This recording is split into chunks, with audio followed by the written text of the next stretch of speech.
Жапуськ. Так, где это? Поделиться-то? Ага, поделиться.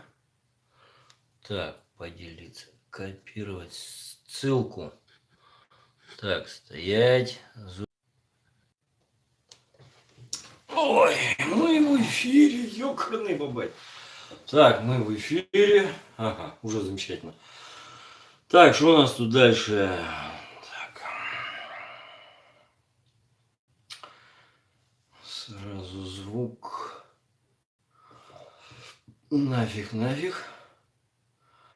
Ентот график. Так. Что-то подключается. Админ все жалуется, что у меня экран в очках бликует. Блин.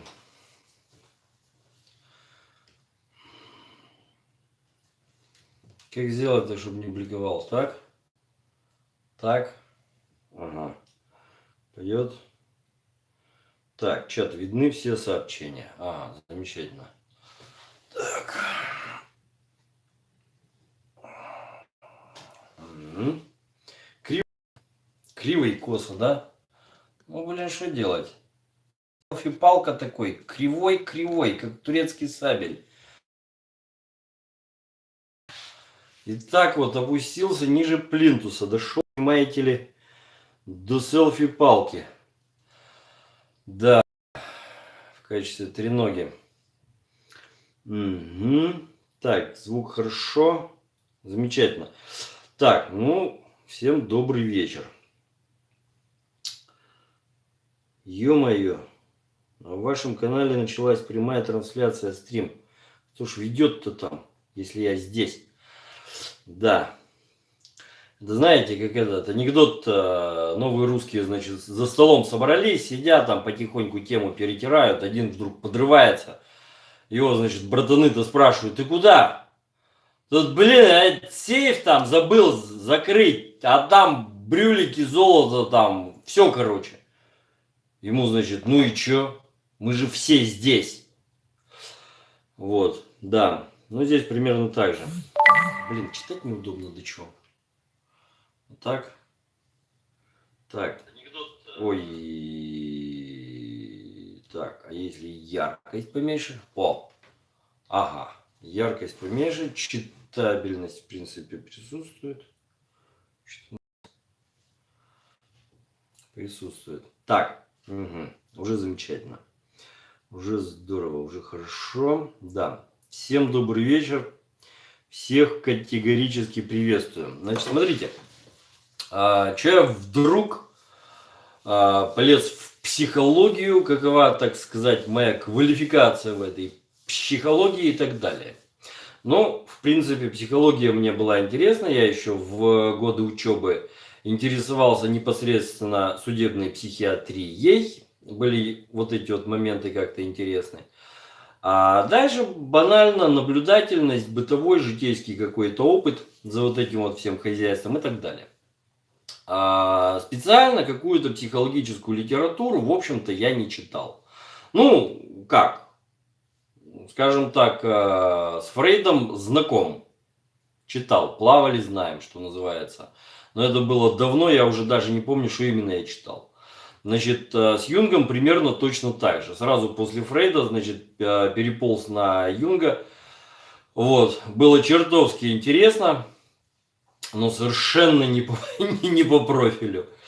Вот, да. На тот момент, как я работал. Ну, в принципе, да, было как-то чего-то пробовалось вот это вот на, так сказать, на тех, кто попадался под руку.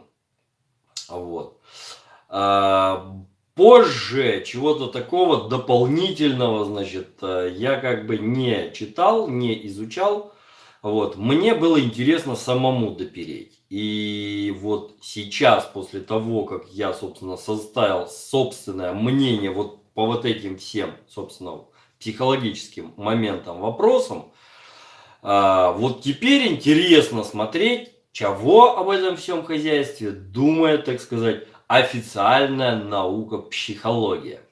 А официальная наука психологии, она по большому счету точно так же, как юриспруденция. Точно так и как медицина, где два юриста, три мнения, или два врача, три мнения, понимаете? И здесь вообще, тем более, значит, есть просто какие-то талантливые психологи, вот, есть определенные базовые вещи, которые знать очень даже желательно. Вот. А есть как бы вообще собственное понимание. Вот. И так далее.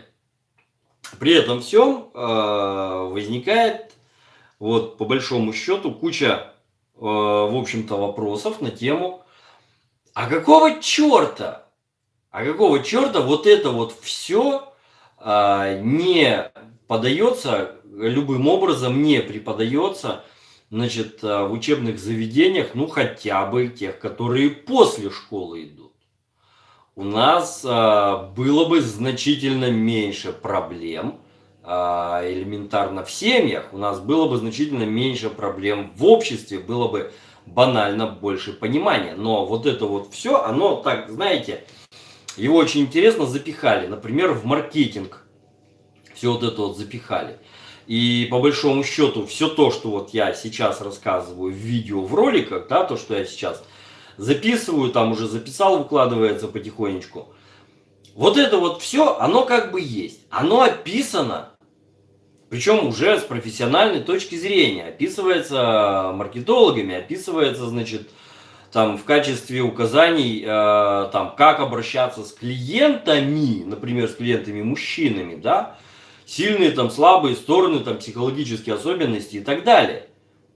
Но, блин, и вот вторая часть, да, вторая часть, это где все то же самое рассказывается, например, на курсах, там, где, ну как, вот есть у нас международные брачные агентства, да, куда приходят дамы, они хотят выйти замуж за миллионера или миллиардера. И вот их там готовят.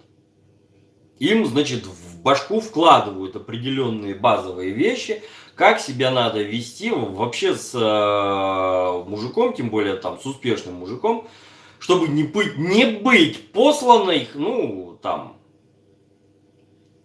так сказать, в первых же строках письма. Вот. И, понимаете, вот эти вещи, они почему-то совпадают до запятой, что характерно. То есть, как только начинается вопрос, как из мужика извлечь бабки, вот, все, сразу все известно, сразу все понятно, вот, что надо с мужиком делать, как с ним надо обращаться и так далее. Но мимо, значит, почему-то домохозяек, вот это вот все хозяйство уходит вот так вот мимо, совершенно лесом совершенно, хотя это, по большому счету, там, ну, ничего такого особенного там и нету. Вот. Да, там обычные, в общем-то, такие, ну, обычные, нормальные, да, психологические вещи, элементарные, которые никого не унижают вообще, даже при применении, собственно. Вот. Но сейчас мне в том числе интересно, значит, как, вот опять же говорю, сделав выводы самостоятельно, соответственно, смотреть, до чего добрались, доизучались там кто-то еще. То есть теперь тот велосипед, который я изобрел, я начинаю сравнивать, значит, с теми велосипедами, которые изобрел кто-то еще, кто-то другой. Вот.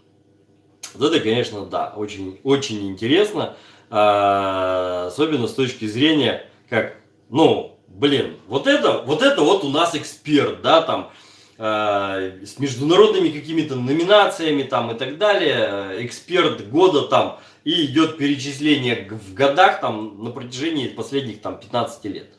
Вот. Все. И, блин, я вижу, что этот эксперт рассказывает все то же самое, что я. Вот. Или там, значит, берем Александра Рапопорта, и становится понятно, что, ну да, хорошо, можно теперь к нему, собственно, идти, посидеть там за рюмкой чая, вот, за кружкой коньяку, и, собственно, будет уже о чем с человеком поговорить. Вот. Вот это да. это тоже вот, собственно, интересно. Вот. Поэтому, если что, никакую Америку я вот в этих своих видеороликах не открываю. Единственное, то, что я дошел до вот этих всех вещей самостоятельным путем, позволяет мне все вот это вот рассказывать именно что самостоятельно, понимаете, своими собственными словами, классифицируя собственным же, соответственно, образом, не беря какие-то там готовые вещи, а я вольно или невольно их брал бы именно вот в готовом виде, если бы изначально там вот это вот изучал, а потом пришел бы здесь вот пересказывать это изложение. Вот. Поэтому как-то так, самостоятельно. Вот, самостоятельно. Так, что там у нас? Значит, но есть такой моментик все-таки. До определенных вещей, которые я рассказываю, все-таки я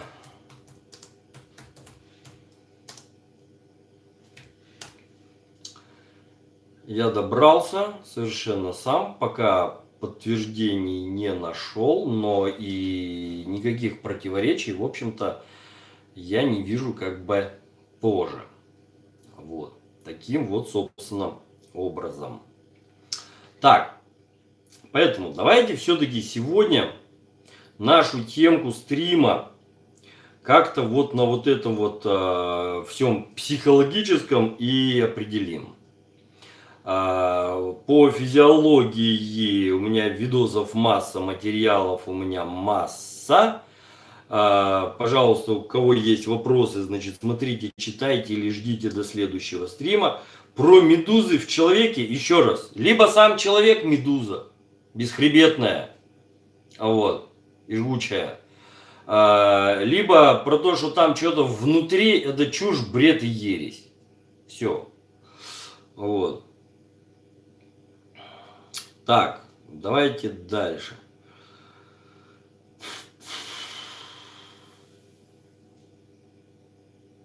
Стоимость препаратов на 3 месяца. Так, да.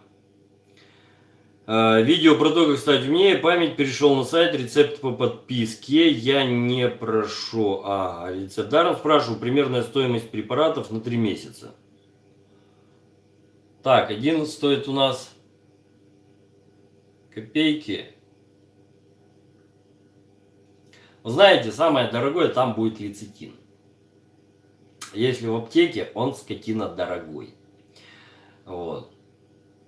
Там что-то в районе 3000, 2500-3000 за килограмм получается, если берете в аптеке. Вот. А на 3 месяца это вам, ну грамм 300-то, баночку-то надо, это самое дорогое. То есть все, по большому счету. А мне дорого? Нет. Ну, как? Дорого, недорого. То есть, в пределах 1500. Я не знаю, дорого это, недорого для вас. Вот. Так.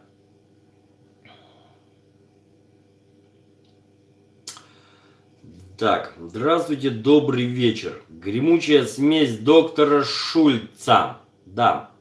Тема сегодняшнего стрима – психология. Совершенно верно. Шульца у нас к психологии не относится.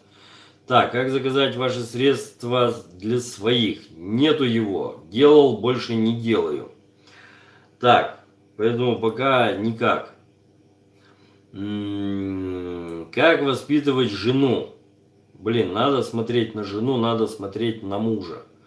Собственно, об этих всех вещах видео я постепенно и рассказываю. Понимаете? Ну, как сказать, вот как воспитать жену? Ну, попробуй ее воспитать. Да, для начала. Это не ребенок. Ну, попробуй, там, я не знаю, внушить, да, по жопе ей там, ремнем, в конце концов, да, вот, и где гарантия после всего этого, что у тебя, после вот этого вот всего, не вырастут такие красивые, собственно, ветвистые, рога. Ну, просто потому, что там, то ли ремня было недостаточно, то ли наоборот было слишком много, то ли еще по какой причине. Вот. Дело в том, что человека взрослого не перевоспитать. Фактически. Нет, можно, конечно, перевоспитать. Для этого требуется регулярное физическое воздействие. Вот. В общем-то, поговорка у нас есть: бей бабу молотом, будет баба золотом. Вот. Но в нынешних современных реалиях это как бы мы понимаем, что это неприемлемо ни с какой, собственно, точки зрения. Вот. В конце концов, это раньше одна жена давалась на всю жизнь. Поэтому, что хочешь, то и делай, блин. Но тебе с ней жить до конца, пока сам не помрешь. Или она, значит. Сейчас с этим значительно проще. Вот. Сейчас, значит, посмотрел, дура, нафиг, следующую, значит, к осмотру. Вот. Поймите, взрослый человек, он пока сам не захочет, он нифига не поменяется. Вот если серьезно, да? Вот. Просто-напросто. Все. Когда ваша жена поймет, что то, что она делает, ведет к разводу изначально, да, и в результате она останется чего? У разбитого корыта, да еще, значит, с детьми и непонятной суммой алиментов. Ну, может, это ее остановит. Вот. Есть умные женщины, которые в состоянии понять, что им рассказывают, особенно когда аргументировано. Есть, соответственно, у нас женщины, да и мужчины в том числе, которые даже после того, как в нос получил, все равно не понимают. Вот. Понимаете, ну, народ у нас совершенно разный. Поэтому здесь надо уже вот смотреть. Поэтому я даю как бы просто общие вещи, вот эти вот понимания, что, почему, зачем происходит. И вы из этого, соответственно, уже как из конструктора, вот, делаете все, что вам требуется. Так. 95% семей расстаются. Согласны с этими цифрами? Ну, с реальностью не поспоришь. Да, расстаются, потому что... Ну, а куда, блин, деваться? Потому что, да. У нас, смотрите, получается какая очень интересная штука. У нас, вот, девочек в сказках учат чему? Ждать, да? Принца, который должен приехать. Принц. Второе, на белом, там, конь, Мерседес, неважно, нужное подчеркнуть, не нужное зачеркнуть. Вот. После чего она дождалась, и они жили долго и счастливо. А как вот это вот долго и как это счастливо, вот, это уже как бы у нас опускается все. Есть какие-то вот до нас что-то там дошло в виде вот этого вот, сейчас скажу, самый крупный, на мой взгляд, вот самый крупный эксперт по психологии женщин, вот, да, и, в общем-то, я рекомендую всем прочитать его труд, там монументальная такая работа, понимаете, основополагающая вообще именно по психологии женщины. Автор А.С. Пушкин, вот, произведение называется «Сказка о золотой рыбке». Там, где про старуху и разбитое корыто. Понимаете? Вот это вот реально. Это, блин, труд монументальный по женской психологии. Все. По большому счету. Это обязательно, соответственно, для изучения, к изучению, что для женщин, что для мужчин. Сказка ложь, да в ней намек, да? А здесь даже не намек, а по полной программе. Вот. То есть у нас, ну, не учат ни молодых людей, ну, да, людей молодых учат, он должен там семью защищать, оберегать, там, обеспечивать и так далее и тому подобное, и он все это делает. Девочки говорят: ты принцесса. Вот. Но в отличие от настоящих принцесс, которых учат, блин, не факт, что я свою дочь, блин, отдал бы в такое обучение. Их учат очень жестко, их учат самым грязным вещам, ну, в прямом смысле грязным, да, убирать в туалете.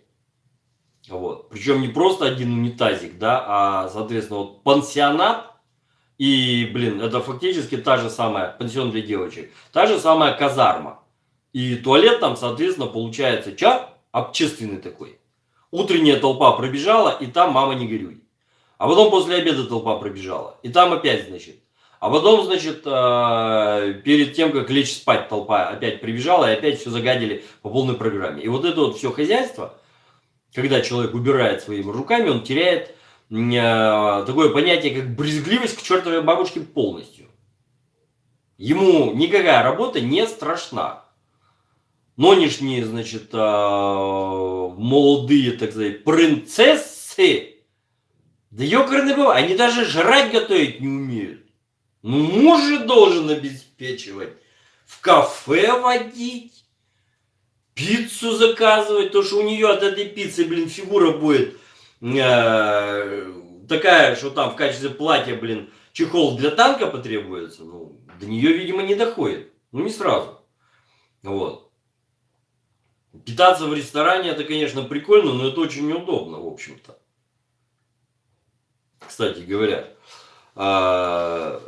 Понимаете, учат? Нет. В результате что? Разбегаются. Мужик старается, да, парень там обеспечивает, что-то делает, но опять же, смотрите, вот такая вот небольшое отвлечение. Небольшое такое отвлечение. Вот давайте возьмем поколение моих детей. Да, моей дочери сейчас 24 года. Старший. Вот. Вот я смотрю, значит, на вот этих вот молодых людей, которые там плюс-минус, да, от 20 там до 26. И это вызывает какие-то слезы. Это не молодые люди, это какие-то, вот как я говорю, извините, это маменькины пидорасики. Вот. Когда вот вчера, значит, шел гулял, на улице 0 градусов. Я иду, соответственно, без головного убора, без капюшона. У меня куртка, значит, вот примерно так же, как рубашка, вот так вот, под ней, значит, там кофта, все. Вот это вот расстегнуто, мне нормально. Но на улице 0 градусов. Там мерзнуть-то негде, ну не 30 же. Там нет пронзительного ветра, пронизывающего и так далее. Эти идут упакованные по полной программе. Вот с этими шапочками, с такими вот. Все такие, значит, джинсики там обтягивающие, значит, курточки такие с расширением снизу под жопку. Вот, и так далее. То есть унисекс сейчас на самом деле в сторону женщин. Вот вся вот эта вот одежда. И они на меня смотрят так осуждающе. Ну как это? Он же, значит, понимаете ли, вот без шапки идет. Он же застудится. Ему что, мама не говорила? Вот. Понимаете? И как бы возник-то вопрос. Ну как так-то? Откуда вот это вот получилось? Получилось-то очень, очень просто. Мое поколение, вот когда я, значит, делал старшую дочь, это был 95-й год. То есть, это, да, годы там, начиная с 92-го, да, начало 90-х. И, соответственно, там, плюс до 99-х. Самые вот эти вот дикие, блин, сумасшедшие, ненормальные годы. Это у нас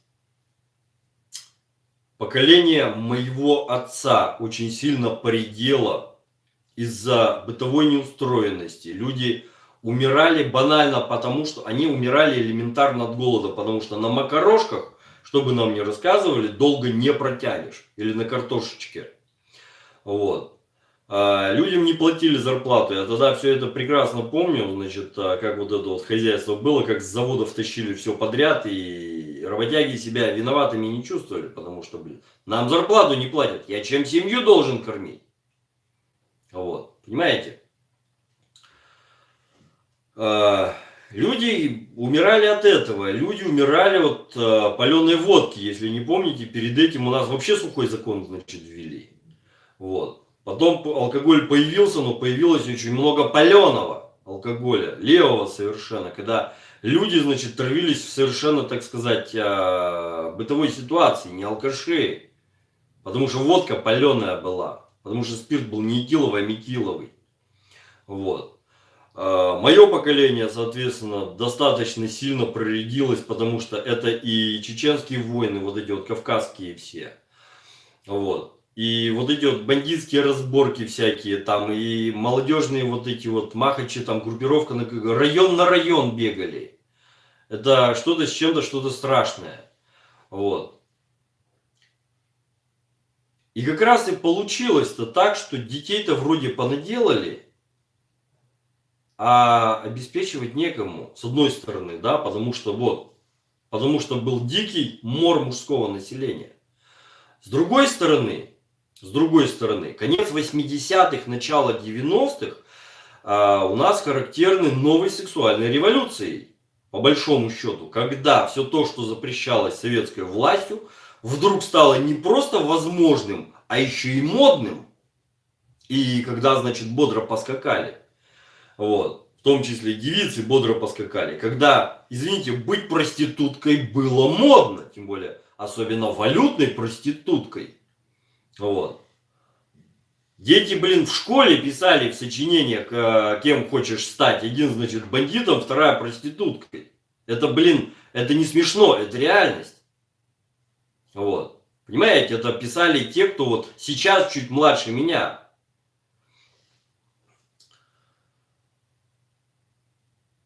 И, соответственно, что тогда происходило? Девушки элементарно ждали, когда их, блин, озолотят их молодые люди. У моей жены тогда, значит, была подруга, у которой муж был, ну, как это, предприниматель, да.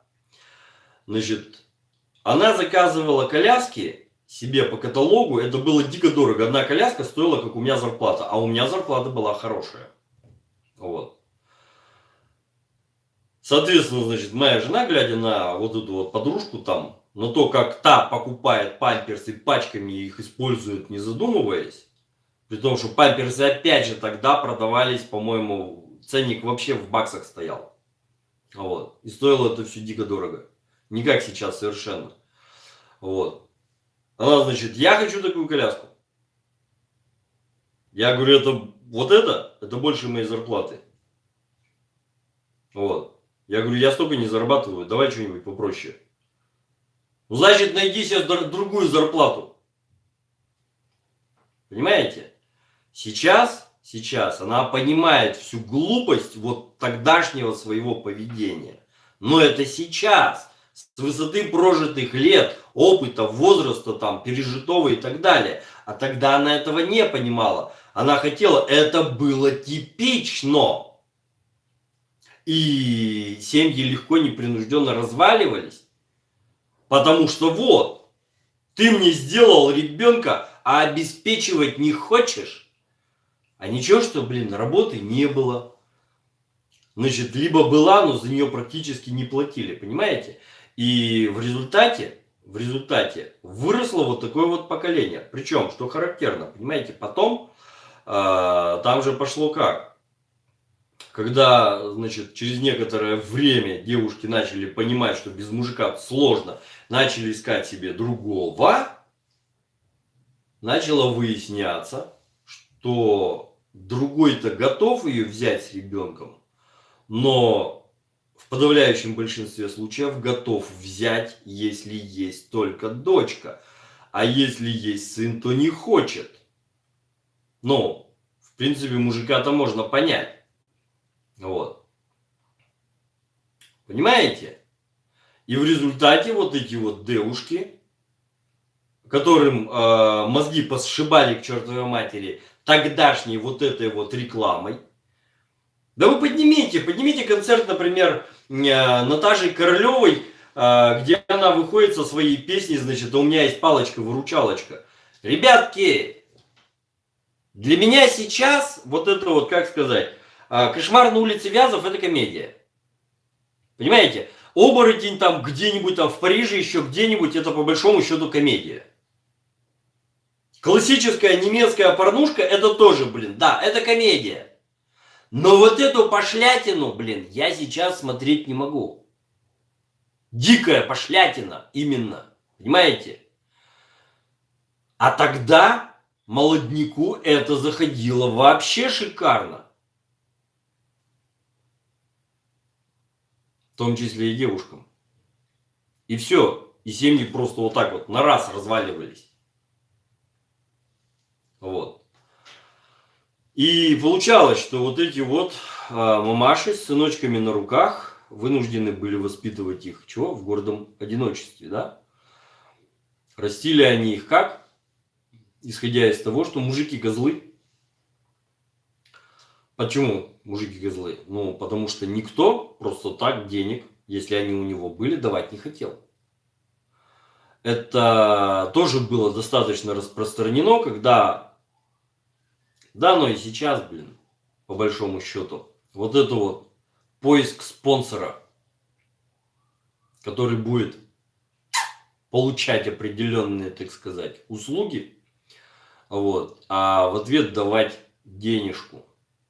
Естественно, вот эта вот молодая женщина с ребенком на руках, которая вынуждена так поступать для того, чтобы иметь возможность просто достаточно есть и кормить ребенка, обеспечивать, чтобы ребенка, значит, одевать, обувать и самой одеваться, блин, не в телогрейку, потому что молодая и хочется нормальной жизни, да.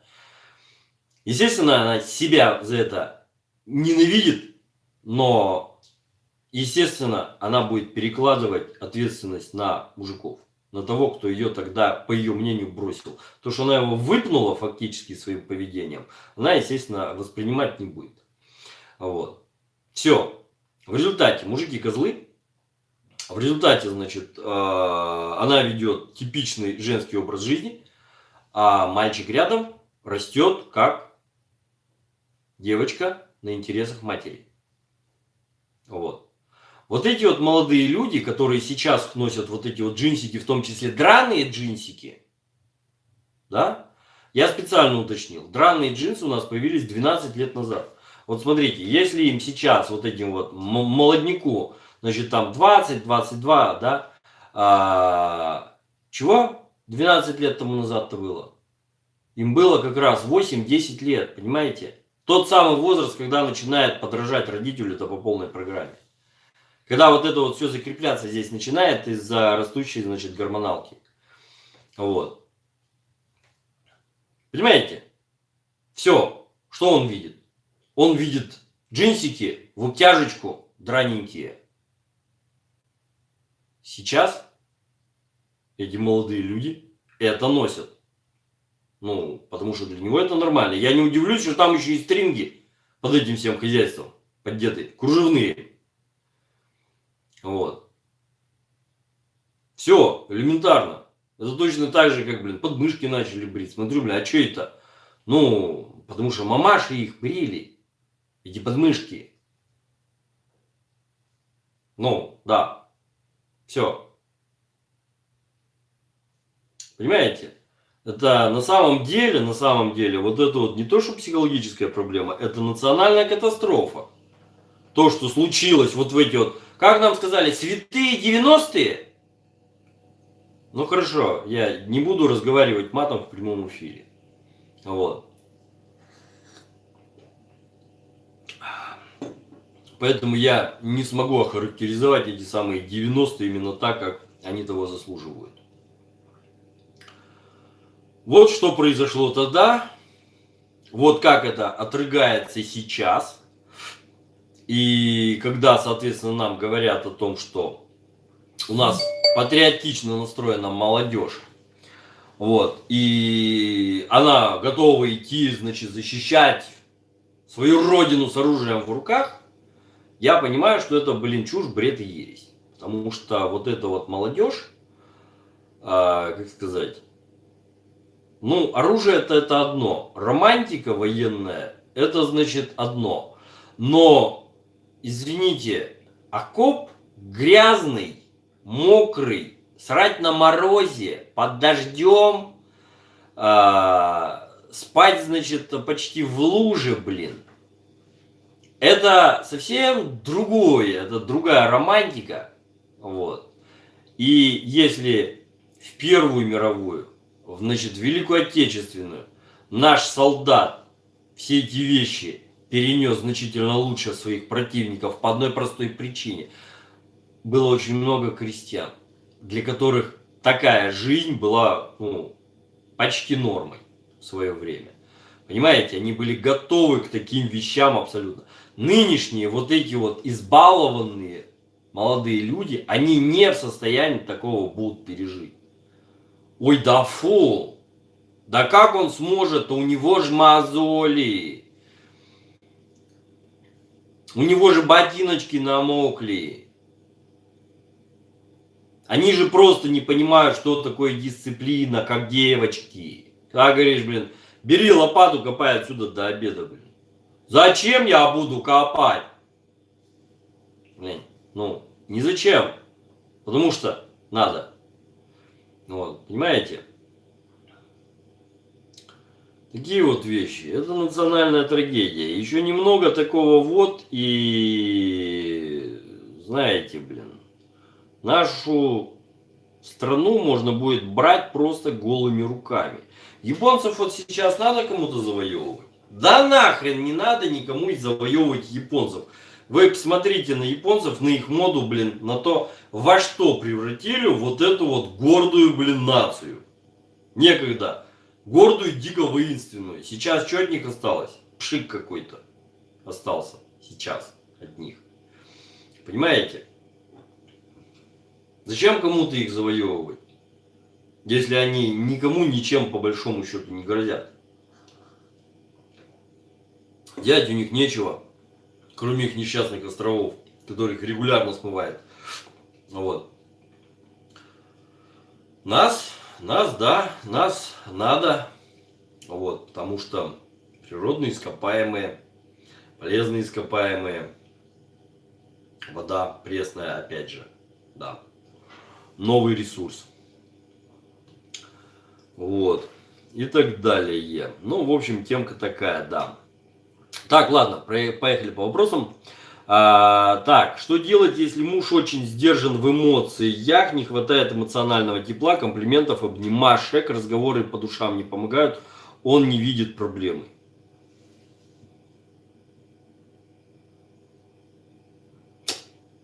А что здесь делаешь? Скорее всего, там были проблемы с мамой. Скорее всего, именно мать была холодна к нему, когда он был ребенком. Вот, маленьким ребенком. Там, до года. В результате он не научился вот этим вот всем вещам. Все. И, блин, здесь ничего не сделать. Это надо было распознавать заранее.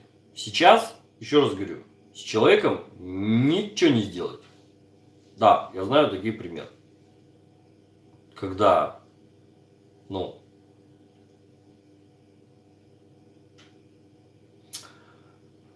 вот. Так.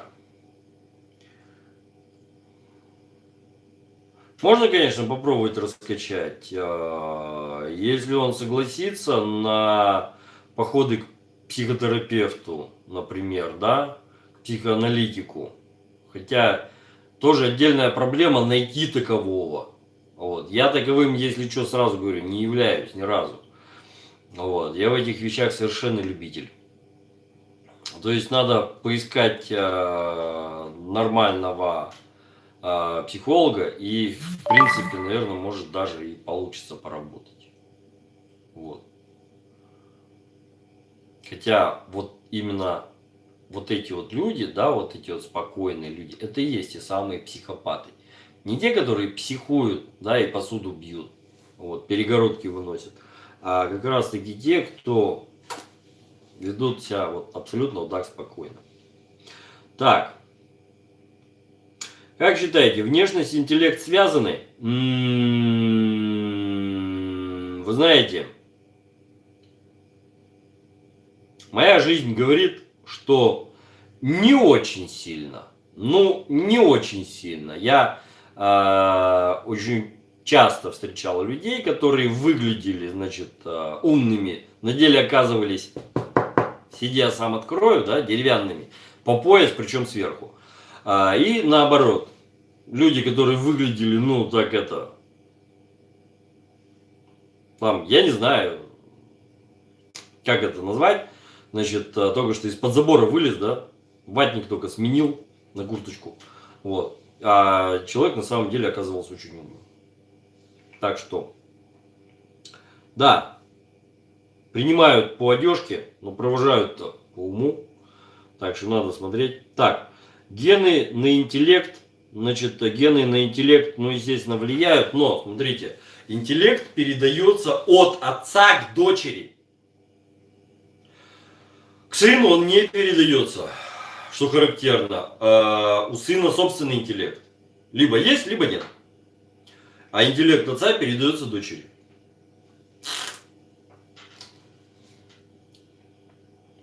Так, что-то по физиогномике можете рассказать? Ну, немножко изучал. Значит, но, еще раз, вот эта вот вся физиогномика, она работает исключительно с теми людьми, которые как бы вообще с этим понятием не знакомы. Если человек хоть немножко, скажем так, умеет владеть собой, или он хотя бы наслышан про вот это вот, про эту физиогномику, то там с ним все, уже не будет работать. Совершенно. Совершенно. Да. Так. Так. Добрый вечер, да. Салам. Так, или шалом. Да, шаббат шалом сегодня, кстати. Так, вопрос не по теме. О залмановских ваннах. Так, не по теме сегодня не разговариваем, тем более залмановские ванны, блин, нет, не знакомы. Так. От чего зависит удачливость, как ее повысить? Значит, удачливость это такая, значит, вещь, которая, видимо, значит, как сказать, когда удачу, видимо, Всевышний раздает, он берет вот это вот хозяйство, да, зачерпывает ковшиком и в толпу вот так вот. Соответственно, кто-то весь вот в этом, а на кого-то только капли попали. Все, вот это вот удачливость. Повысить удачливость можно только каким образом?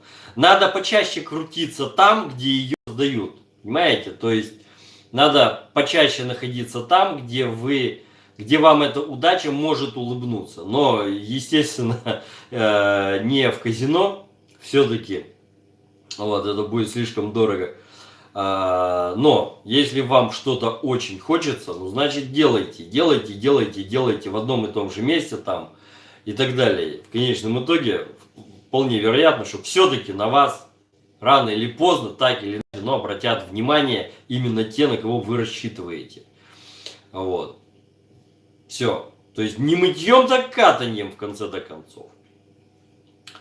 Про вот это вот, кстати говоря, про успешность, там, удачливость и так далее, достаточно хорошо рассказывает Александр Рапопорт. Кстати говоря, рекомендую послушать. Вот, очень умный дядька. Очень интересные вещи все-таки рассказывает. Так. Да. Надо снять фильм «Антипод», фильм «Москва слезам не верит», где женщина с ребенком без мужа будет прозябать в нищете. И что это даст? Это никто, во-первых, никому не интересно, смотреть никто не будет, потому что на эту реальность уже все насмотрелись.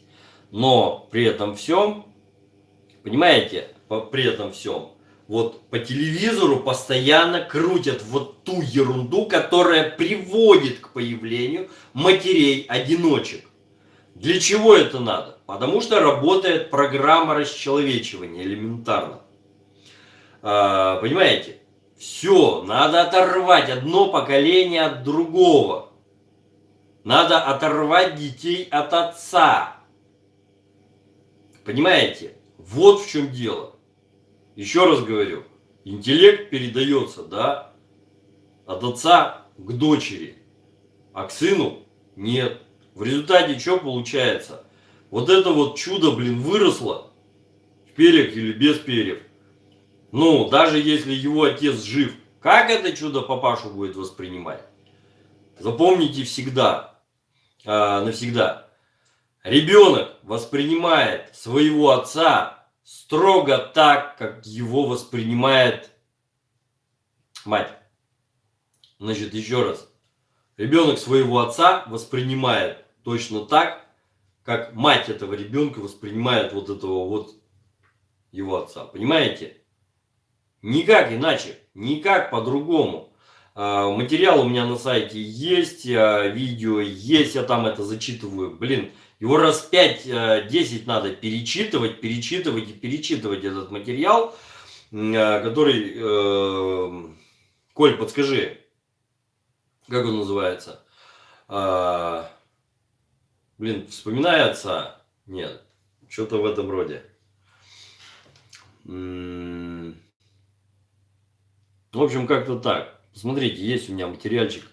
Вот, он и в печатном виде, причем не мой, психологом написанный. И я его зачитываю. Значит, так.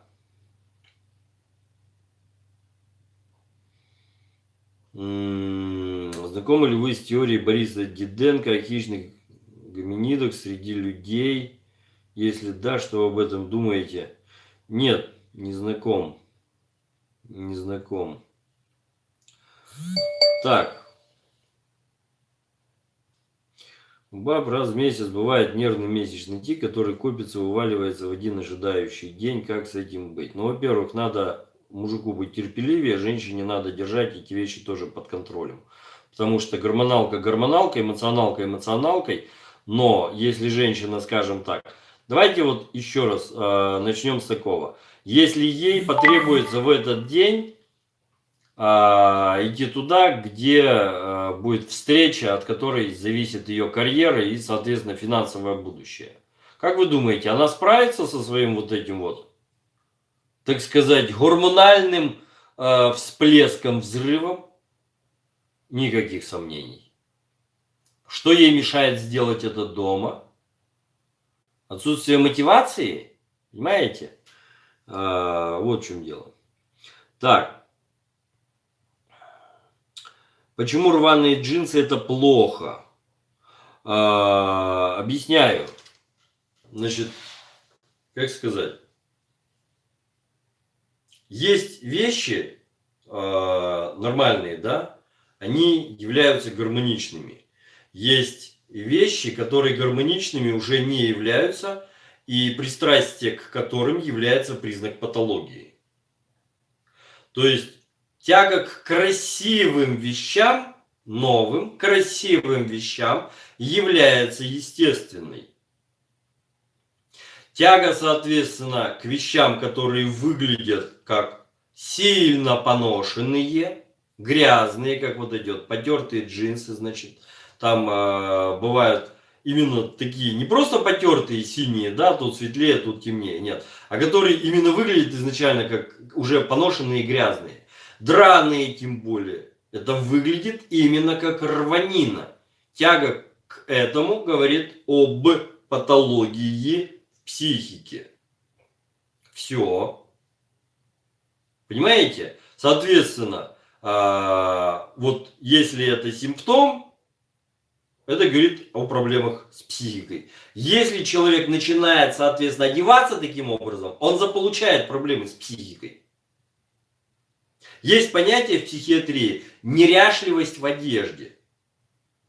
Понимаете? Нормальный человек, он в любой ситуации остается нормально выглядящим. Хрен с ним, блин, ободранный и так далее, но, блин, чистый хотя бы. Да? А когда, блин, какой-то балбес, блин, там, дико взъерошенный там, или вот это вот волосы домиком, блин, некоторые сейчас делают там, петушок вот этот вот, гребешок петушиный. Вот. Откуда вот этот вот гребешок петушиный брался? Была такая раньше прическа модная, площадка называлась. Но если волосы чуть отросли,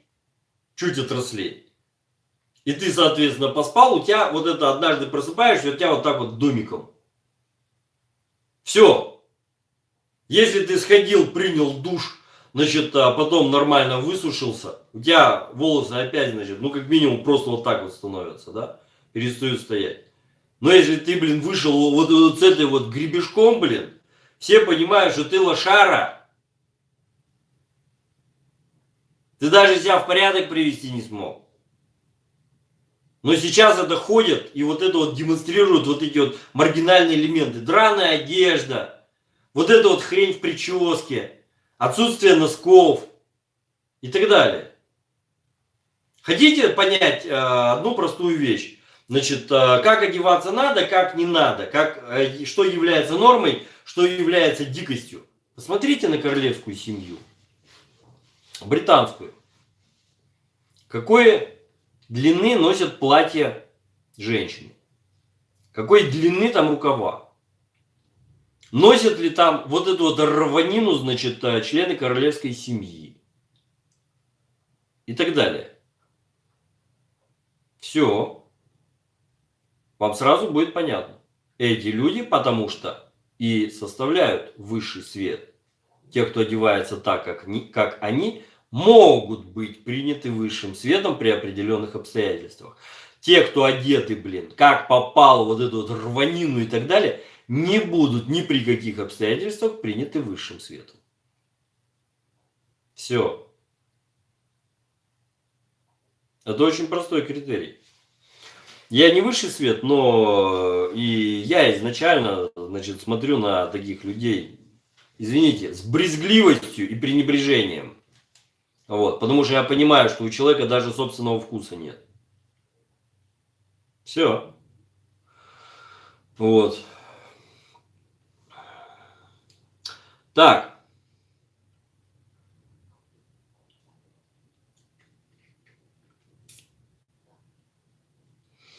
Меня лично раздражает этот слюнтяй дед, который все ходит к рыбке, нет бы бабки, что называется, по-мужски тормоза отписать. Ну так вот отсюда и бей бабу молотом, будет баба золотом, да. Бьет, значит, любит там и так далее. Вот.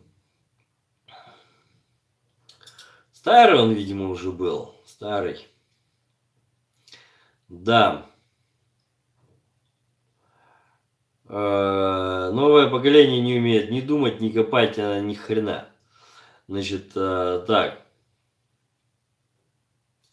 Да, чтобы быть принцессой, надо быть Золушкой, это точно. Все верно. Так. Правда ли, что психика в отношениях работает так? Человек хочет пережить свои детские эмоции. Если ему не достало детских эмоций, да, потом он их хочет пережить. У мальчиков это две женщины, которые были авторитетом для него. Мама и вторая. И девочки это папа. Нет, у мальчика, значит, еще раз. Смотрите. Если мальчик недополучил именно материнской любви, он будет воевать всегда со всем миром. Понимаете? Все. Фактически. Вот.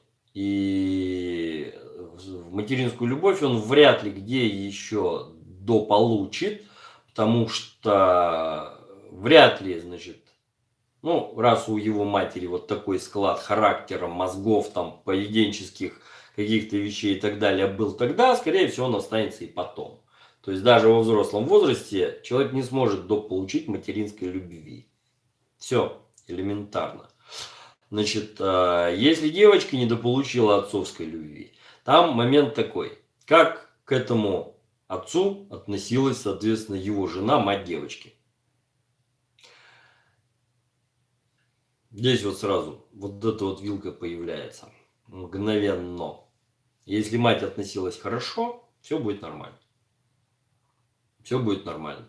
Но, да, для девочки вот первый мужчина, ее отец, он самый важный. Да, самый важный. Он как раз-таки прививает, как к ней должны относиться мужчины. Как она должна относиться к мужчине. И так далее. А вот если как раз-таки папаша подкаблучник, блин, ну, здрасте, приехали. Вот. Встречал я уже такие экземпляры, когда, ну, блин, ну, взрослая женщина уже, но поведение, блин, извините, это ребенок. Она все время, она в себе папу ищет. Понимаете? Так нельзя, блин. Вот. Не то, чтобы человек хочет пережить свои эмоции. Он, блин, да, ему что-то не достало, и он подсознательно этого ищет. Все.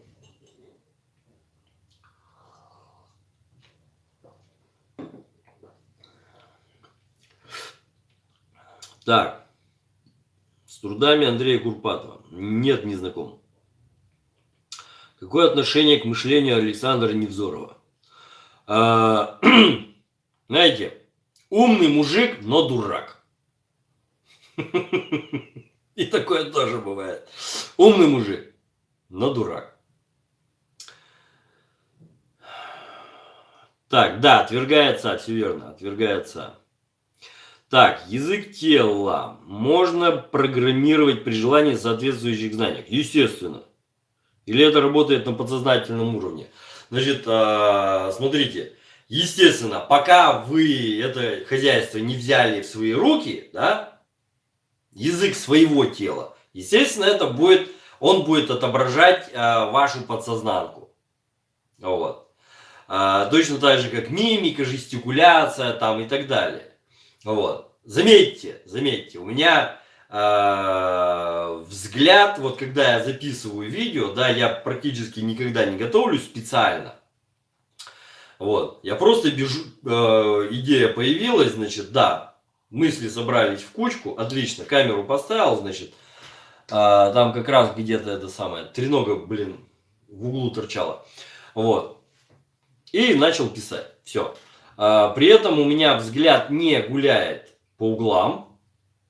Во всяком случае, по тем углам, которые говорят о том, что человек либо вспоминает, взгляд вверх, либо врет, взгляд вниз. Понятно, да? Вот. То есть эти вещи я просто потому, что я знаю эту физиогномику, я это дело просто-напросто контролирую. Все. Естественно, язык тела точно так же контролируется. Вот. Если вы хотя бы просто немножко в курсе вот этих вот вещей. А у женщина должна язык своего тела контролировать от и до. Вот. Это, скажем так, умение, все-таки вот это вот одно из тех умений, которые мама должна передавать дочери. Вот. Наравне, значит, с умением варить там борщ, например, вот, или еще что-то готовить. Как-то так. Так. Дальше поехали. Статью из Вед отвергается. Нет, это не Веды. Это нормальный психолог, человеческий, блин, описал и так далее. Вот. Значит, вот эту вот статью отвергается. Смотрите, я, например, ее прочитал, прежде чем озвучить на Ютубе, 3 раза от и до. Когда я ее начал зачитывать на камеру, у меня было полное ощущение, что, блин, дальше 2 абзацев я вообще это не читал. Понимаете? Это настолько много именно новой информации, что воспринимается именно вот так вот. Вот. Люди у нас не готовы. Не то чтобы, блин, перечитывать. Вообще читать много не готовы. Больше анекдотов в них сейчас просто не влазит. А там достаточно много написано. А уж тем более это надо и читать, и читать, и читать, и перечитывать, и перечитывать. Год прошел, еще перечитал. Снова ощущение, что, блин, я это в руки не брал. Что-то вроде как помню, но такое ощущение, что мне это, что называется, блин, пересказывали через 3 руки. Вот. Те, кому надо, они, понимаете, вот эти вот все знания они принимают, кому надо. А кому не надо, блин, ну, естественно, да, уйди, мираж. Вот. У нас тех, кому надо, ну, вот 90% это бытовые дураки. 10% это нормальных людей. Из этих 10% еще 10% это умные люди. Понимаете? Все, по большому счету. Вот. Так. Что можете сказать по поводу тяги у некоторого числа детей к самоубийству, нанесению себе ранок, порезов и так далее? Виноваты ли в этом родители? В том числе, да, скорее всего, надо смотреть там на взаимоотношения между родителями. Потому что вот эти вот вещи, нанесение себе травм, это в первую очередь привлечение к себе внимания, какой-то протест и так далее. Вот. Может быть, в том числе, кстати говоря, и эгоизм. Вот. Но это уже надо с психиатрами смотреть в том числе. Потому что там может быть уже именно психиатрия. Так, как называется ваша Да, перемещение веществ в жидком агрегатном состоянии в сосудах с перфорированным дном. Точно. Все верно. Все верно. Так. Все верно. Рваные джинсы красиво для определенной аудитории. Еще раз, нет, это некрасиво. Еще раз, это некрасиво. Потому что это не гармонично. Красота – это гармония. Дальше. Не помню, где-то в транспорте девушка, значит, какая-то... Что-то она мне пыталась, блин. Ну, короче, она то ли за своего молодого человека меня восприняла, то ли не знаю. Но, блин, там была попытка что-то похамить мне, причем на ты. Вот, я ей в ответ дал 100 рублей, чтобы она себе нормальные штаны купила. А не на помойке, блин, побиралась. Она почему-то вышла из трамвая. Что из них было, не знаю, блин. Наверное, те самые дни, да. Так. Добрый вечер. Если папа у девочки пил, не работал еще, дрался периодически, мама к нему относилась соответственно. Так, еще раз. Значит, аксиома. Психологическая атмосфера в семье зависит только от женщины. Только от женщины зависит. Будет мужик пить или не будет. Все. Без вариантов, ребята. Без вариантов. Если сразу вышла замуж за алкоголика, блин, за руку-то кто тянул? Ну кто тянул за ноздри-то? В конце-то концов. Если начал пить потом, значит начал пить потому, что в семье было хреново. Кто эту самую хреновую атмосферу устроил? Это аксиома. Да, отвергая отца, все верно. Так, добрый вечер. Добрый вечер, Берта. Здрасте. Так. Как вы относитесь к мужчинам с длинными волосами? Да, понимаете, дело даже не в волосах, дело в том, значит, как он при этом, значит, как сказать, какая у него еще походка при этом. Если он еще и жопой виляет, то отрицательно. Вот. Если это нормальный мужик просто с длинными волосами, ну почему нет? Собственно, да, например, ну, Стивен Сигал, к примеру.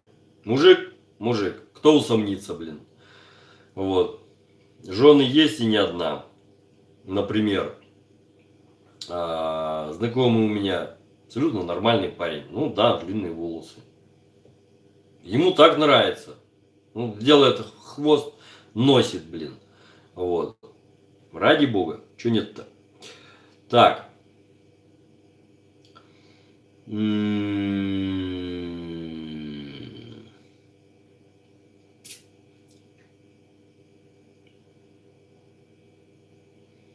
племяннику по ночам приходит какой-то дух, душит. Так, это не тот канал и не та тема для стрима, честно говорю. Так. Походите хотя бы, блин, возьмите свечку, блин, зажгите, простую.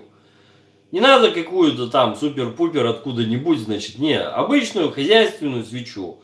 Вот, походите медленно со свечкой, вот, поводите по углам все это хозяйство, особенно там, где пламя начнет коптить, трещать, пытаться погаснуть. Вот, несколько раз там пройдите. Да, то ж мешает-то. Бытовое колдовство тоже еще никто не отменял. Да. Так, как алкоголизм как болезнь приобретенную вы отрицаете? Нет, алкоголизм как приобретенную болезнь я не отрицаю. Но у любой болезни есть причина. У алкоголизма тоже есть причина. Обычно какая-то бытовая неустроенность, например. Понимаете? Вот. Человек пытается убежать от действительности, принять наркоз и успокоиться. Вот. Если у него хреновая действительность на работе, да еще и дома такая же, блин. Так.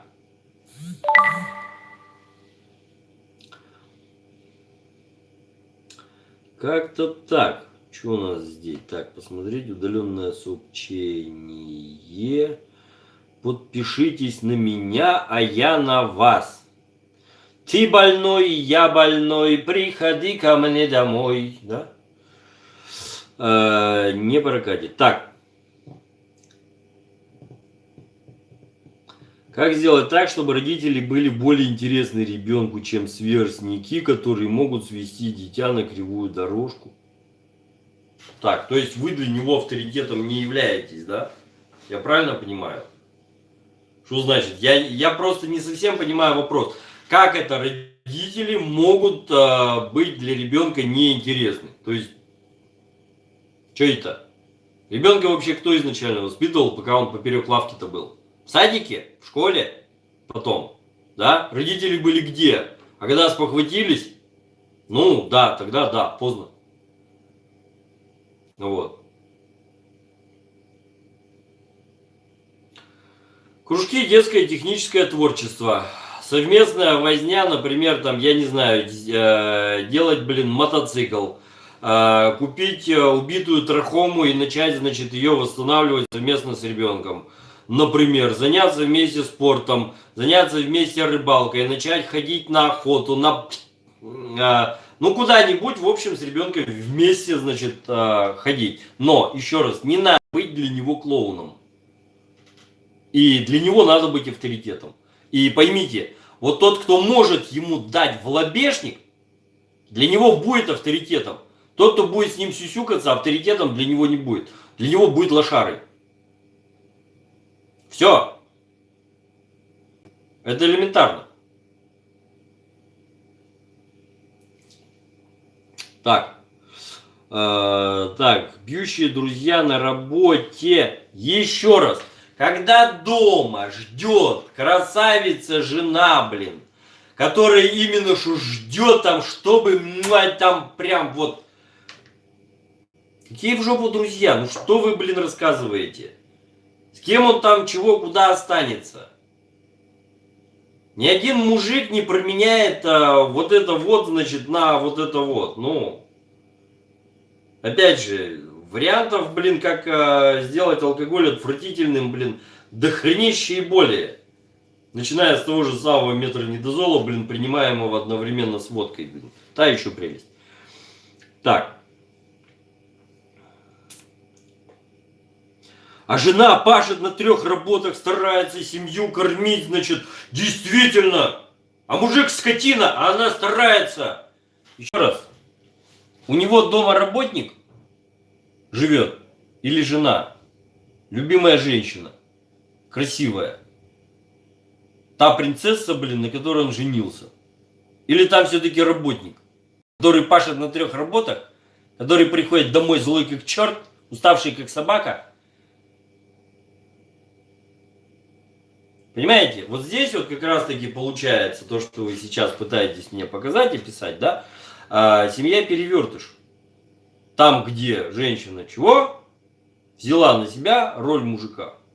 Вместо того, чтобы напомнить мужу, причем не в категоричной форме: так, ты мужик или где? Иди давай деньги зарабатывай.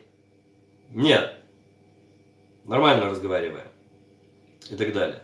Понимаете? Вместо этого она что? Шла сама зарабатывать. И так далее. Еще раз, когда вопрос касается на тему выйти за мужика, за богатого мужика замуж, сразу почему-то все начинают учиться, как правильно с мужчиной разговаривать. Когда вопрос касается, как разговаривать со своим мужем, почему-то, значит, всегда он козел, скотина, а она, понимаете ли, великомученица. При этом всем, я хочу напомнить одну простую вещь. С миллиардерами тоже разводятся жены.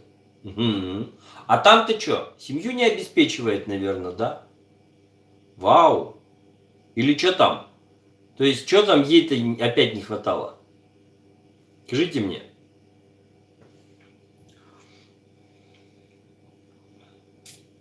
Так, компьютерные игры у взрослого мужчины, уход от проблем, дома, красавица, жена, выполняющая все женские обязанности. Ну, значит, она ему не интересна. Значит, игрушка интереснее, блин, жены. Значит, ведет она себя неправильно. Это самая красавица жена. Понимаете? Значит, что-то она делает так, что его от нее отворачивает. Что она делает не так? Вопрос отдельный. Мне отсюда не видно нифига. Но то, что она это не так делает, это факт. Это я вам однозначно скажу. Так. Опять же, может быть, у дамы все-таки еще требования завышенные. Вот. Так.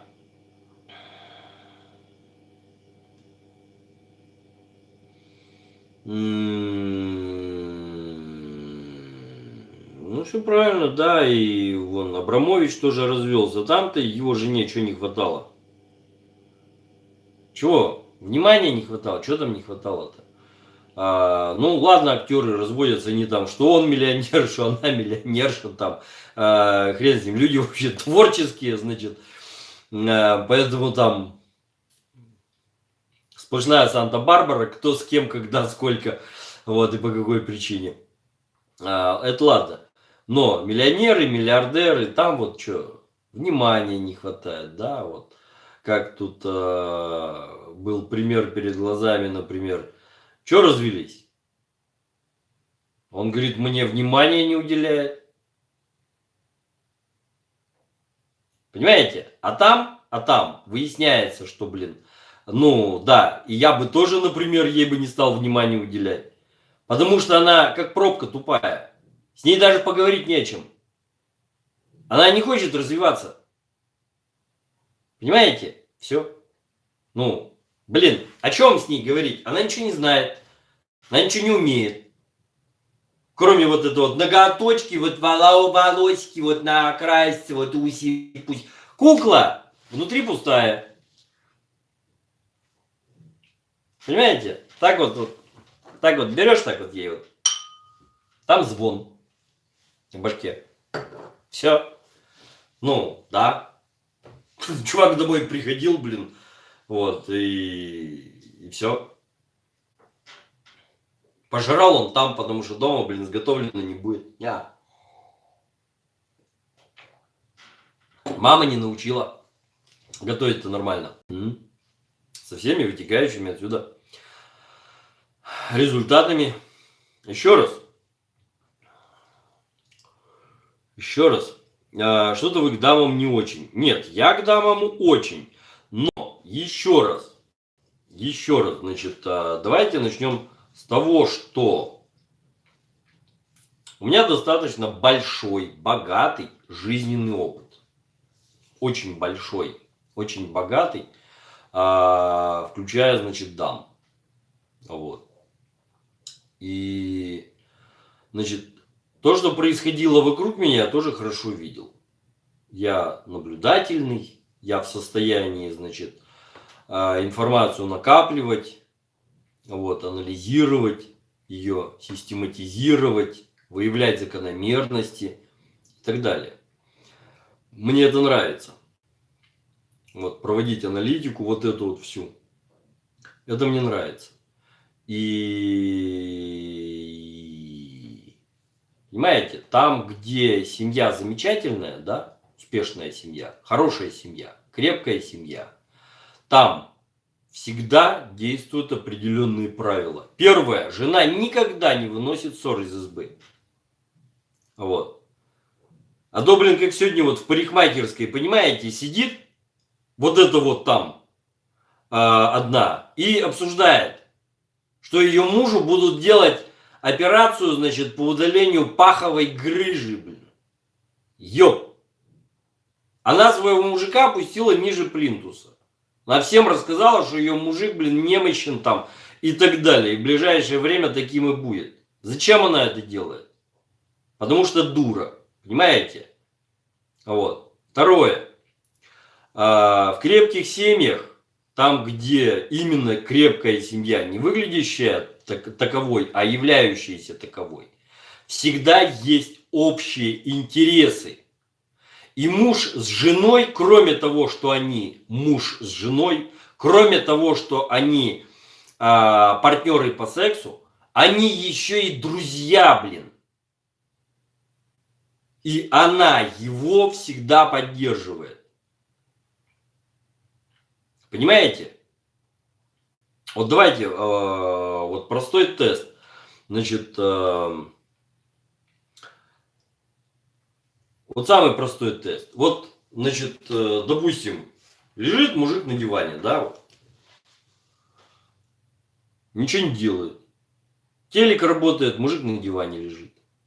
И вдруг он заявляет, надо покрасить потолок в синий цвет, а по диагонали забубенить зеленую полосу. Вот, дамы, напишите мне сейчас здесь свою реакцию, пожалуйста. Напишите. Я немножко помолчу, я подожду чуть-чуть. Значит,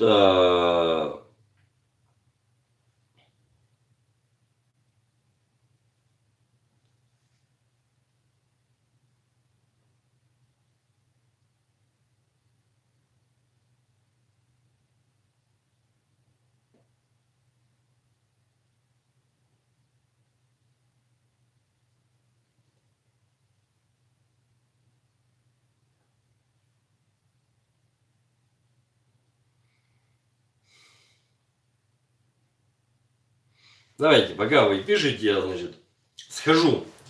Балкон у себя закрою, у меня там окно настежь.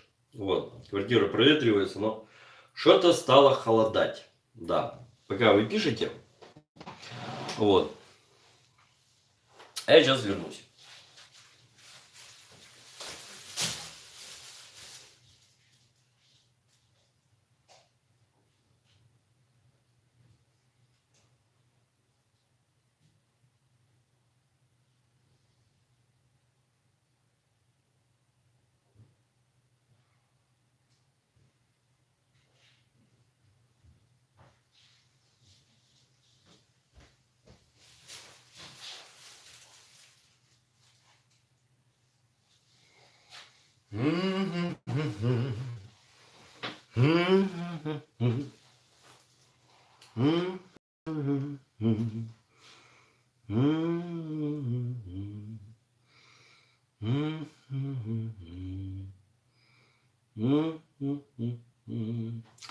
Так, ну что, смотрите. Так, Надежда Артемова, спрошу зачем. Белла Пилявская, спрошу, почему он так решил.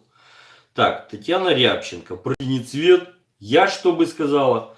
Так, значит, две ответили неправильно, третья вообще, значит, ушла не в ту степь. Сразу говорю, вот, девчонки, сразу говорю, как вы себя повели неправильно, да?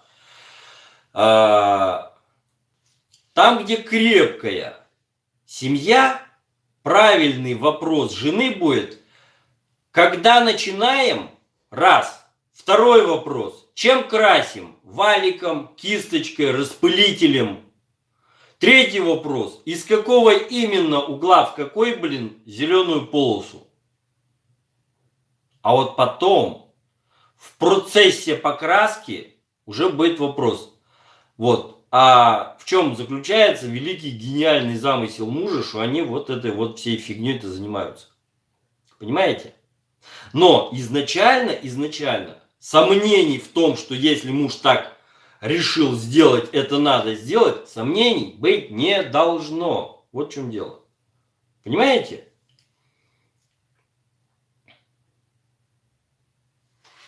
Все.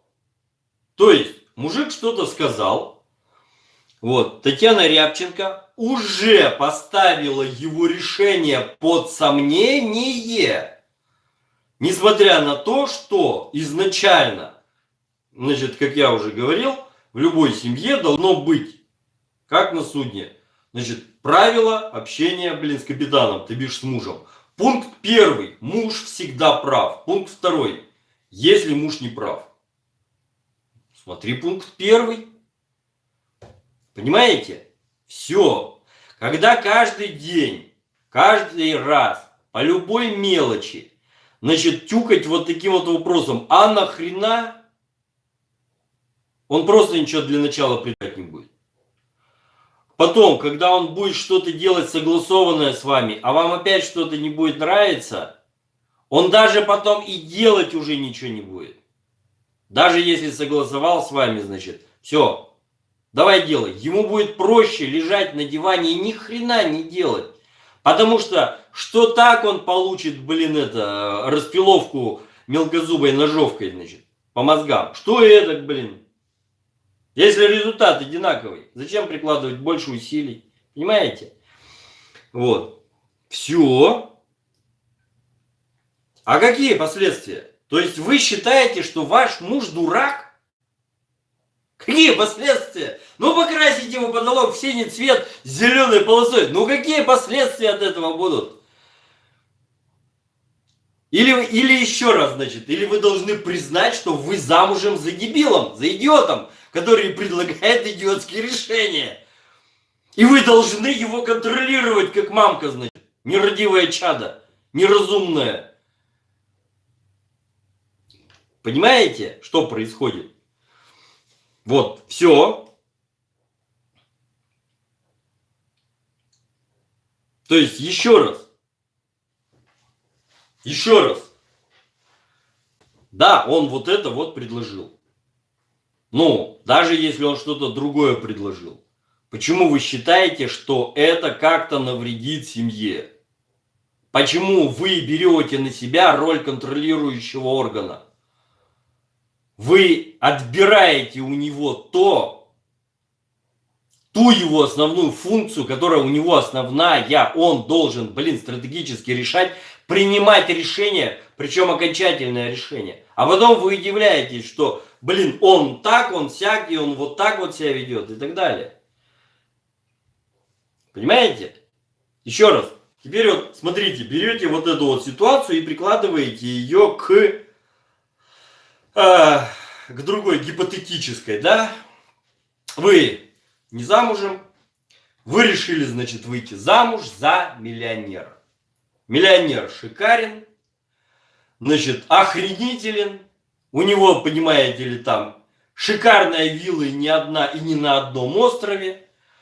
Значит, у него там яхта одна, вторая, третья, личный самолет и так далее. Ну, там все есть, упакован по полной программе. И он вам что-то предлагает. И вы также ему ответите, вот понимая, что в этот период сейчас вообще зависит все от вашего ответа, вот будете вы вообще вот с ним хоть как-то вместе, или вам сейчас с милой улыбкой, значит, скажут, что, с вами было очень интересно, вот, но дворецкий вас поможет вам упаковать вещи и отвезет вас в аэропорт. Понимаете? Как вы ответите? Так же, как своему мужу? Нет. Сильно сомневаюсь. Все. Собственно.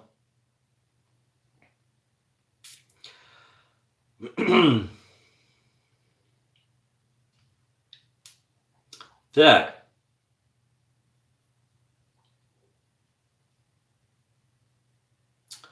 Ежедневно имею возможность наблюдать, как мужчины красиво говорят о желаемой женщине, жене, одно подходят к другим. Еще раз. Первое, на что мужчина обращает внимание. На самом деле, да, рассказывать он может все, что угодно. Голову он будет поворачивать, да, вот за теми, кто это, что называется, блин, там, с бюстом и так далее. Почему? Потому что бюст – это молоко. И голову за дамой с большими титьками поворачивает не взрослый мужик, а маленький мальчик, которому хочется тепла, заботы, уюта, оказаться снова у мамки на ручках, вот, и сосать титьку. Все. Когда на самом деле человек принимает решение, когда на самом деле он принимает решение, первое, куда он смотрит, это в глаза. Что там вообще есть? Второе, на что он смотрит, соответственно, что там с головой. Если там тараканы размером больше, чем его мухобойка, ну, блин, да, он на ней не женится, даже если она будет вся из себя такая замечательная и заботливая.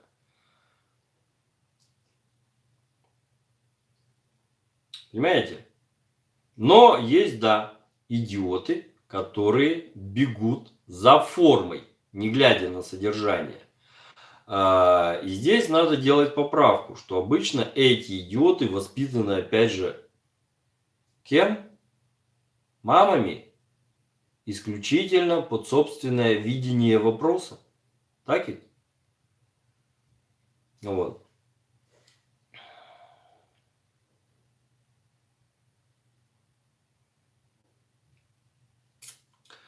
Так.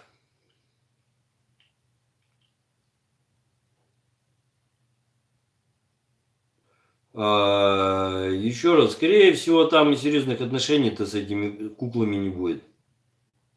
Так. Раз, два, и все, собственно. Так. Как он может принимать решения, если опыта может быть у человека меньше, так как мы учимся в одинаковых школах и опыта больше быть не может? А потому что у мужика мозги по-другому устроены. Мадрид, блин. Ну это же элементарно, Ватсон. Вот. Там просто мозги устроены по-другому. Вот, мой муж делает так, как считает нужным. Всегда, даже если я спрашиваю, зачем. Он в конечном итоге остается прав. Вот. Ну, да.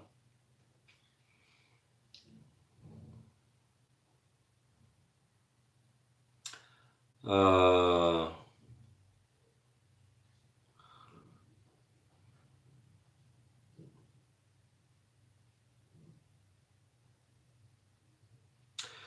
То есть, Татьяна Рябченко, в данном случае вы демонстрируете, вот, например, с моей точки зрения, да, вам без разницы, какой мужик, алкоголик или, значит, успешный с бабками, вы относитесь абсолютно одинаково, не дифференцируя. А так уже нельзя, в принципе. Понимаете? Вот давайте сейчас, вот с этой точки зрения, если бы сейчас шел тут, ну как сказать, вот роман по переписке, да, вот, я вас уже не выбираю. Вам потому что все равно. Мало того, что вы собираетесь оспаривать мое решение, к примеру, да, вот так вот, если брать, то на самом деле вам еще и без разницы, кто. Все. Если, не дай бог, вы демонстрируете такое отношение к своему мужу, ждите беды в конечном итоге. Понимаете? Так.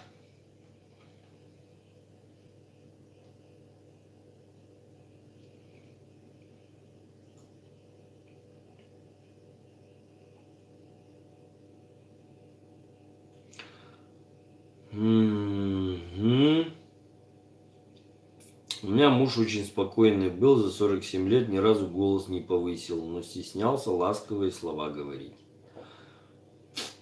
Такое иногда бывает, да. И такое иногда бывает.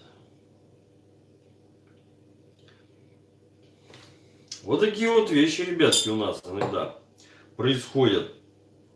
Понимаете, вот у нас сейчас с вами в прямом эфире, фактически, да, вот, в прямом эфире вот это вот все хозяйство идет.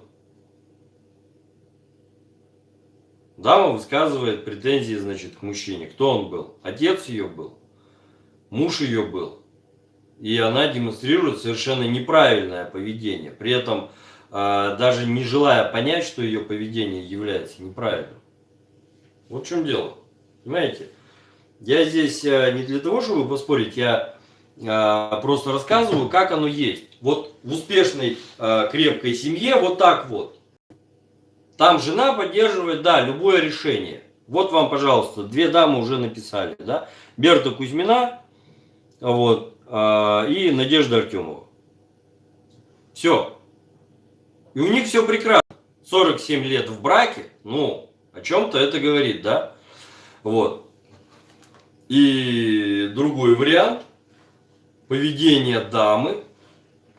И там совершенно другой вопрос, значит, и проблемы с поведением, значит, мужчины в семье. Понимаете? Все дела. Вот вам, пожалуйста. Вся разница.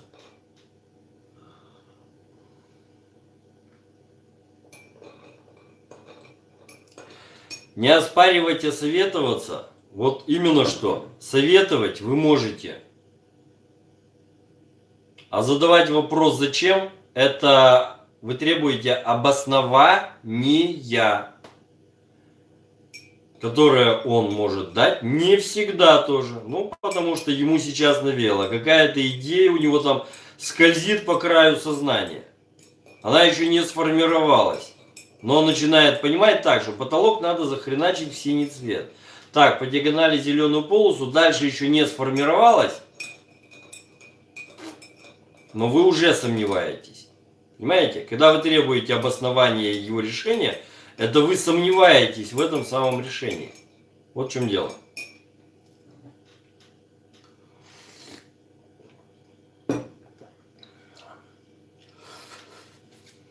Так. Как вы выбирали свою суженую, по каким критериям? Не думаю, что вы тогда были таким эрудированным в этом вопросе. Да, конечно, не был. Конечно, не был. У меня сейчас третья жена.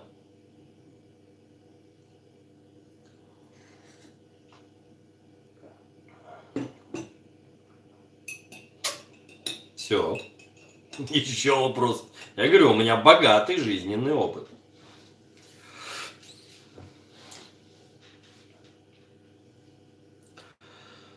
Так. Основа любовь. Да в том-то и дело, что даже, блин, когда любовь любовью, блин, а поведение, вот, оно все по-другому, вот, понимаете, очень бывает часто вот это вот, бывает, когда любовь, да, помогает отношениям, на этом строят, вот это вот все. Значит, бывает, когда любовью душат. Вот.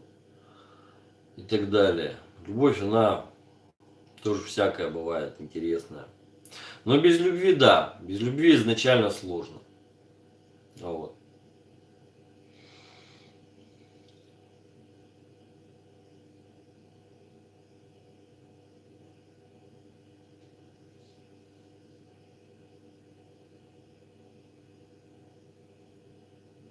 Муж когда-то потерял 1 миллион евро, когда я ему говорил, что это будет ошибкой. И такое бывает. И такое бывает. Но ему, во всяком случае, было что терять.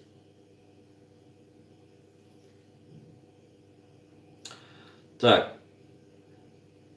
Есть ли разница в возрасте между мужчиной и женщиной? Если верить науке, мужчина должен быть старше лет на 10, потому что даме будет с ним интереснее, так ли это? Значит, смотрите, если брать вот эти вот все взаимоотношения, то вообще получается очень интересная хрень. Значит, с какой точки зрения? Когда дети выросли, по большому счету людей уже ничего не держит. И очень часто бывает, что они друг другу успевают надоесть за это время. Когда дети выросли. При этом всем,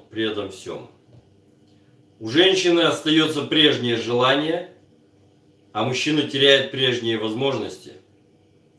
И очень часто получается так, что женщина бежит за тем мужчиной, у которого есть возможности. Вы понимаете, о чем я говорю? Там все еще, там тверже, грубо говоря, там крепче и дольше. Вот. И такое бывает. При этом всем. Вот я говорю, с этой точки зрения, да, вообще мужик должен жить, 40 лет, 45 максимум. После этого он должен благополучно скопытиться. Если так вот брать по природе, по биологии чистоганом. Все. Он свою программу к этому времени уже выполнил. Фактически, понимаете? Это современные комфортные условия жизни позволяют что-то как-то еще и так далее. А если мы берем, например, времена того же самого Пушкина, то как там пишется, в комнату вошел старик, ему было 30, сколько, 5 лет? Старику-то. А уж 45 это все, древний. Вот этот самый старик-то в сказке про золотую рыбку.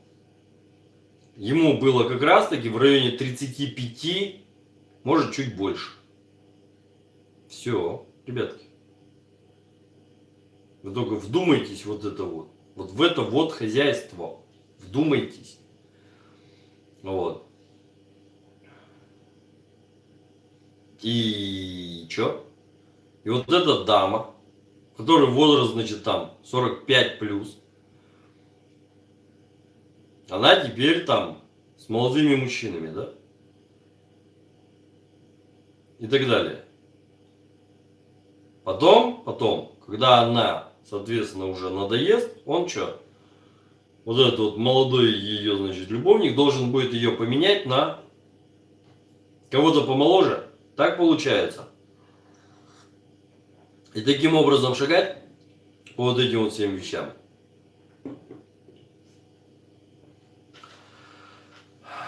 Природа биологическая, психологическая очень интересные варианты, значит, нам оставила, которые позволят человечеству выжить фактически при любых условиях. Поэтому вот такая вариативность идет. Понятно, да? Вот. При разных условиях жизнеспособной будет та или иная модель поведения. И все эти модели, они уже изначально заложены. Все.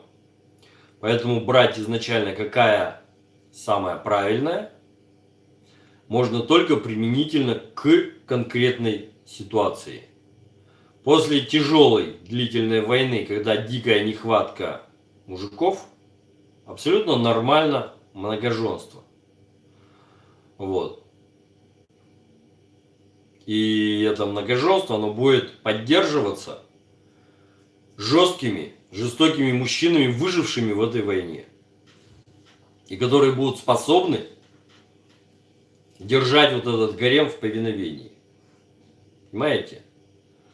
Но спокойные времена приводят к появлению мягкотелых людей. Со всеми вытекающими отсюда последствиями. Вот. Когда появляются слишком мягкие мужчины, на первый план выходят более энергичные женщины. Все. Начинает происходить спад. В результате, скажем так, снова начинаются войны, потому что любой бардак он из-за женщин. Фактически любые войны, они происходят из-за женщины. Вот. И снова происходит естественный отбор. Слабые мужики нафиг. Выживают, значит, сильные. Вот. И все, поехало по новой. Понятно? Да. И вот таким вот образом все это дело, собственно, и идет. Вот. Это на тему как раз-таки вот этой вот науки. Понимаете, значит, а с точки зрения биологии там получится что? Если мужик на 10 лет, значит, старше, условно, ему уже что, 60, ей 50, очень хорошо будет, если у него там совершенно все в порядке. А если ему 50, ей 40, и у него не очень все в порядке, у него будут красивые рога? Или что там будет? Понимаете, вот эти вот вопросы, они тоже требуют какого-то, собственно, разрешения. Я понимаю, что очень хорошо иметь собственную виллу, усадьбу, в которой есть там садовник, например, или, значит, шофер, или там истопник. Ну, какая-то такая вот мужская, собственно, должность, да, вот, для семейного спокойствия. Но, блин, тем не менее, как-то это не очень. Так.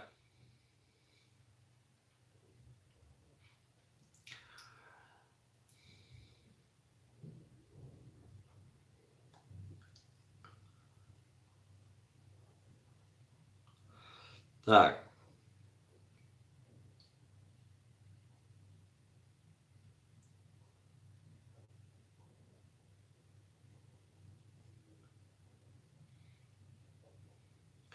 Жене приходится работать на 3 работах, потому что, видите ли, у мужчины упала психология.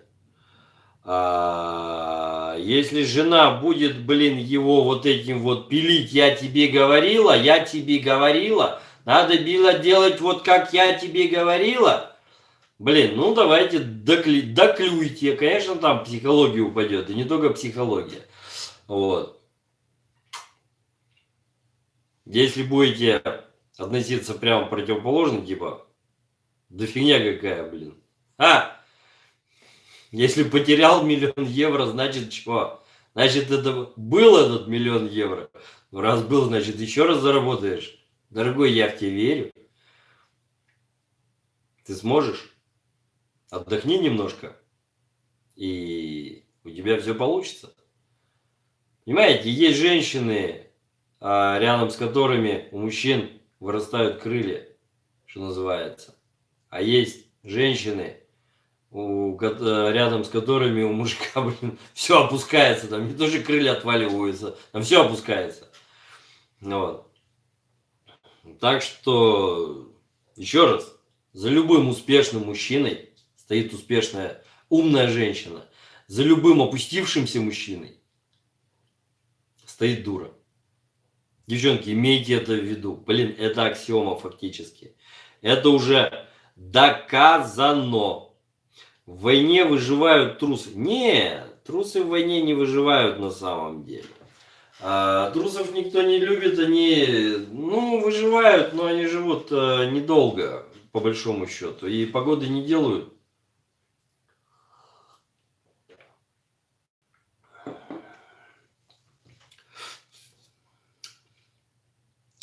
Так, что у нас? Ух ты, 1:45 уже.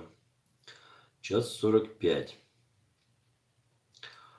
Вот.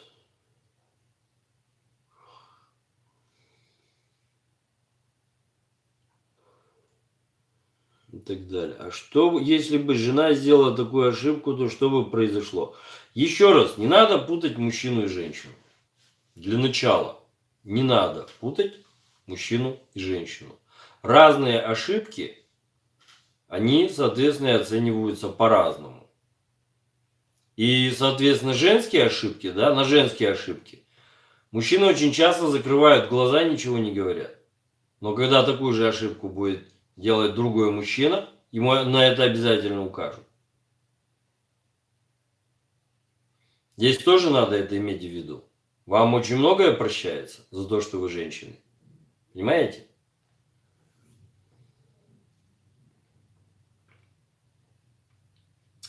Так, вот как-то так. Так, что-то у нас все затихло и заглохло. Вот. И затихло все, и заглохло.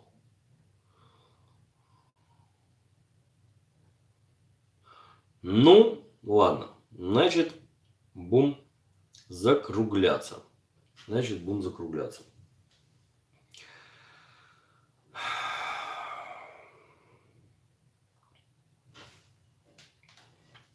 Так, все, никого нету. 4 дизлайка. Это, блин, наверное, феминистки были. Или те, кто ратуют за равноправие между мужчиной и женщиной. Да.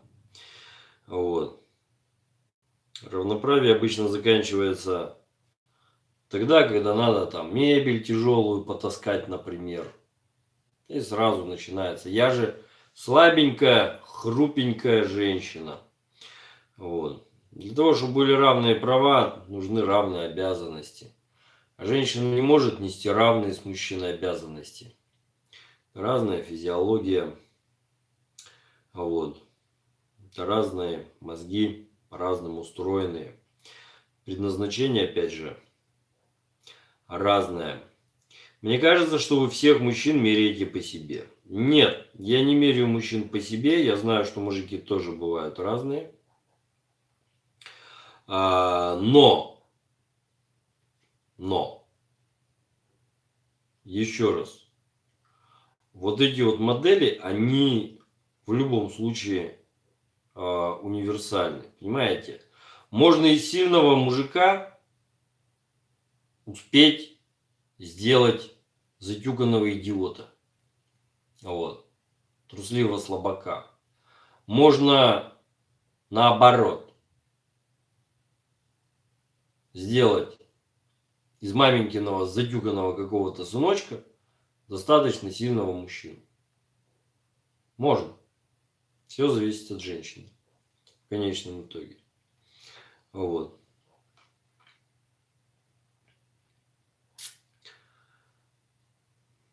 Мужики разные бывают, я знаю, да. Но, тем не менее, еще раз, понимаете, универсальная программа. У мужика работает программа. Он должен найти мамонта, отловить его, за хобот притащить в пещеру, защищать, и пока, значит, его жена варит борщ из этого мамонта, он охраняет эту пещеру там от чего-нибудь, кого-нибудь и так далее. Все. И абсолютно не важно, кто он там, по психотипу там и так далее и тому подобное. Это его задача. И какой бы мужик, вот эти вот вещи, понимаете, вот эти вот все слабости, они очень сильно вылазят тогда, когда нет опасности. Вот в этих вот рафинированных городских, значит, условиях сейчас. В условиях, приближенных, так сказать, к реальным, когда действительно еда растет на пальме, вот, или бегает, вот, тогда все это хозяйство вылазит наружу по полной программе. Когда просыпаются вот эти вот все инстинкты, собственно, вот тогда все это хозяйство проявляется в полной мере. Элементарно. Вопрос, что да, какой-то психотип будет справляться с задачей успешнее, вот. Кто-то пойдет в лоб с дубиной наперевес на этого тигра или мамонта, вот. Кто-то, значит, поступит хитро, кто-то ловушечку устроит и так далее. Будут варьироваться варианты решения задачи, но задача будет выполняться. Все. Элементарно. Вот. Это базовая программа. Это базовая программа. Если мужчина не ценит по достоинству супругу, то вполне возможно, что супруга, завысила собственную ценность. Вот.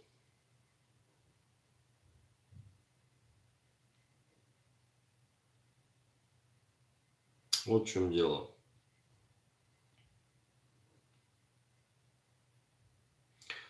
Вот в чем дело. Да.